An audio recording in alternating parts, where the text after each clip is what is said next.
ഞാൻ നിങ്ങളുടെ baby. Welcome to our channel babyshajiantony. ഞാൻ ഇന്ന് വന്നിരിക്കുന്ന ചിക്കൻ കൊണ്ടിട്ടുള്ള ഒരു ചിക്കൻ സോസേജ് വെച്ചിട്ടുണ്ടാക്കുന്ന ഒരു സ്നാക്കും കൊണ്ടാണ്. എൻ്റെ വീഡിയോ ആദ്യമായിട്ട് കാണുന്ന ആരെങ്കിലും ഉണ്ടെങ്കിൽ ദയവായിട്ടൊന്ന് സബ്സ്ക്രൈബ് ചെയ്യുക, തൊട്ടടുത്തുള്ള ബെല്ലൈക്കൺ ഒന്ന് പ്രസ് ചെയ്യുക, ഫ്രണ്ട്സൊക്കെ ആയിട്ടൊന്ന് ഷെയർ ചെയ്യുക. നമുക്ക് വീഡിയോയിലേക്ക് പോയാലോ. ഫ്രണ്ട്സ്, ഞാനിന്ന് ചിക്കൻ സോസേജസ് വെച്ചിട്ടുള്ള ഒരു സ്നാക്കാണ് ഉണ്ടാക്കാൻ പോകുന്നത്. അതിന് വേണ്ടിയിട്ട് ഞാനിവിടെ എടുത്തിരിക്കുന്ന വെങ്കീസ് എന്ന് പറഞ്ഞിട്ടുള്ള കമ്പനിയുടെ ചിക്കൻ സോസേജസ് ആണ്. പല കമ്പനിയുടെ ഇന്ന് നമ്മൾക്ക് സൂപ്പർ മാർക്കറ്റ്സിലെല്ലാം അവൈലബിൾ ആണ്. നിങ്ങൾക്ക് ഇഷ്ടമുള്ളത് വാങ്ങിച്ച് യൂസ് ചെയ്യാം. ഇത് ഫ്രൈ ചെയ്യാൻ വേണ്ടിയിട്ട് ഇതിന് വേണ്ടിയിട്ട് എനിക്കൊരു ബാറ്റർ തയ്യാറാക്കണം. അപ്പോൾ അതിന് ഏതൊക്കെ മാവുകളാണ് ഞാൻ യൂസ് ചെയ്യുന്നതെന്ന് നമുക്ക് നോക്കാം. ആ ബാറ്റർ റെഡിയാക്കാൻ വേണ്ടിയിട്ട് ഞാനിവിടെ എടുക്കുന്നത് ഏകദേശം 2 ടേബിൾ സ്പൂൺ മൈദ, 1 ടേബിൾ സ്പൂൺ കോൺഫ്ലവർ, അതിൻ്റെ കൂട്ടത്തിൽ കുറച്ച് ക്രിസ്പി ആയിട്ടിരിക്കാൻ വേണ്ടി ഒരു 1/2 ടേബിൾ സ്പൂൺ റൈസ് ഫ്ലവർ അരിപ്പൊടി.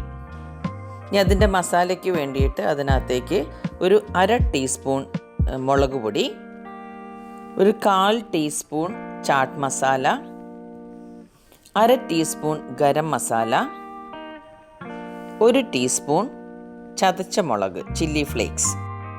ഇനി അതിന് ശേഷം അതിനകത്തേക്ക് ഈ മാവ് ആവശ്യമുള്ള ഉപ്പിടണം. ഏകദേശം ഞാനിവിടെ ഒരു 1/4 ടീസ്പൂൺ ഉപ്പാണ് ഇടുന്നത്. അതും കൂടി ഇട്ടിട്ട് ഇതെല്ലാം കൂടെ നമ്മൾ നല്ലതുപോലെ ഒന്ന് ഇതേപോലെ ഇളക്കി മിക്സ് ചെയ്യണം. അതിന് ശേഷം അതിനാവശ്യത്തിനുള്ള വെള്ളം ഒഴിച്ചിട്ട് നമ്മൾ ഇനി ഈ ബാറ്റർ നന്നായിട്ട് ഇളക്കുവാണ്. ഒത്തിരി ലൂസായിട്ട് വേണ്ട, എന്നാലും കുറച്ച് വെള്ളം ഒഴിച്ച് കൊടുത്തിട്ട് ഇത് നമ്മൾ നല്ലതുപോലെ ഇത് ഇളക്കിയിട്ട് ഏകദേശം ഈ ഒരു കൺസിസ്റ്റൻസിയിൽ വേണം നമ്മളിത് എടുക്കാനായിട്ട്. ഇനി നമ്മളിവിടെ റെഡിയാക്കി വെച്ചിരിക്കുന്ന ഈ സോസേജ് ജസ്റ്റ് ഇങ്ങനെ ഈ നൈഫ് കൊണ്ട് ഒന്ന് ചെറുതായിട്ട് ഇതേപോലെ ഒന്ന് മുറിച്ച് കൊടുക്കണം. കാര്യം എന്താണെന്ന് വെച്ചിട്ടുണ്ടെങ്കിൽ നമ്മൾ ഈ തയ്യാറാക്കിയിരിക്കുന്ന ഈ ബാറ്റർ നല്ലതുപോലെ അതിനകത്തോട്ട് ഇറങ്ങി പിടിക്കാൻ വേണ്ടിയിട്ടാണ്. അതുകൊണ്ട് ഞാനിതാ എല്ലാ സോസേജസും ഇതുപോലെ ഈ കത്തി ഉപയോഗിച്ചിട്ടൊന്ന് ചെറുതായിട്ടിങ്ങനെ വരഞ്ഞു കൊടുക്കുകയാണ്. ഇനി ഈ സോസേജിൻ്റെ അറ്റത്ത് നമ്മളിതാ ഇതേപോലെ ഓരോ ടൂത്ത് പിക്ക് എടുത്തിട്ട് ഇതുപോലെ ഇങ്ങനെ കുത്തി കൊടുക്കുകയാണ്. ഓക്കെ, എല്ലാത്തിലും ഇതേപോലെ തന്നെ ഓരോ ടൂത്ത് പിക്ക് കുത്തി കൊടുക്കുക.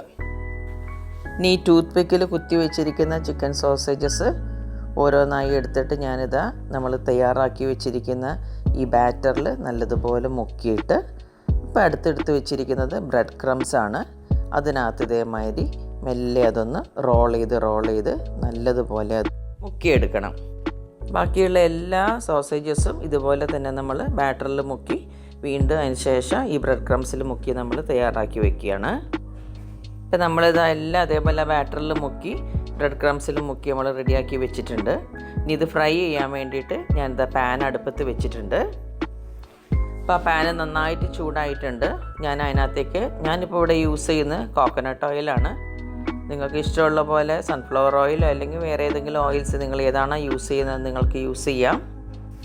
ഇപ്പം നമ്മൾ ഒഴിച്ച ഓയിൽ നന്നായിട്ട് ചൂടായിട്ടുണ്ട്. ഇനി അതിനകത്തേക്ക് നമ്മളിവിടെ തയ്യാറാക്കി വെച്ചിരിക്കുന്ന ചിക്കൻ സോസേജ് നമ്മൾ ഓരോന്നായിട്ടിങ്ങനെ ഇട്ട് കൊടുക്കുകയാണ്. കണ്ടില്ലേ? ആ ഇട്ട് കൊടുത്തതിന് ശേഷം അതൊന്നൊന്ന് തൊടാതെ ജസ്റ്റ് ഒന്നിങ്ങനെ മാറ്റി ഇട്ട് കൊടുക്കുക. സോസേജ് എന്ന് പറയുമ്പോൾ ശരിക്കൊരു ഹാഫ് വെന്ത സാധനമായിരിക്കും. അപ്പോൾ അതുകൊണ്ട് നമ്മൾ ഒത്തിരി നേരം ഇതിട്ടിട്ട് ഫ്രൈ ചെയ്യണമെന്നില്ല. എന്നിരുന്നാലും ലോ ഫ്ലെയിമിൽ ഏകദേശം ഒരു 3 മിനിറ്റ് ഒരു സൈഡ് വെന്ത് കഴിയുമ്പോൾ വീണ്ടും നമ്മളത് തിരിച്ചിട്ട് കൊടുക്കണം.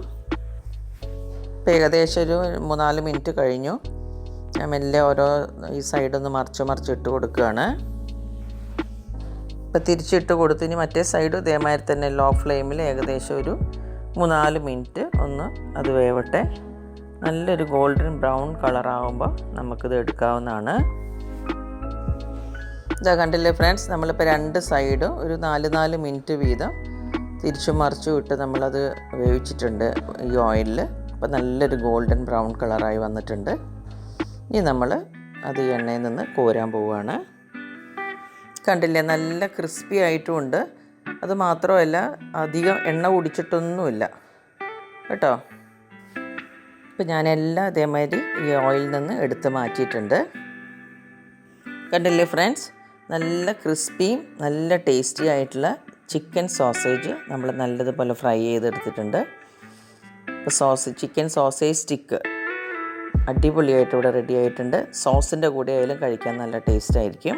ഓക്കെ, ഇതൊരു ഷോർട്ട് വീഡിയോ ആണ്. നിങ്ങൾക്ക് എല്ലാവർക്കും എളുപ്പത്തിൽ ചെയ്യാവുന്ന ഒരു റെസിപ്പിയാണ്. നമുക്ക് അവൈലബിൾ ആയിട്ടുള്ള സാധനങ്ങളൊക്കെ തന്നെയാണ് ഇത്. എല്ലാവരും ഒന്ന് ട്രൈ ചെയ്ത് നോക്കുക. എൻ്റെ വീഡിയോ ആദ്യമായിട്ട് കാണുന്ന ആരെങ്കിലും ഉണ്ടെങ്കിൽ ഒന്ന് സബ്സ്ക്രൈബ് ചെയ്യുക, തൊട്ടടുത്തുള്ള ബെല്ലൈക്കൺ ഒന്ന് പ്രസ് ചെയ്യുക, നിങ്ങളുടെ ഫ്രണ്ട്സൊക്കെ ആയിട്ടൊന്ന് ഷെയർ ചെയ്യുക. ഞാൻ ഇനി അടുത്തൊരു വീഡിയോ ആയിട്ട് വരുന്നവരെയും ബൈ ബൈ ഫ്രണ്ട്സ്.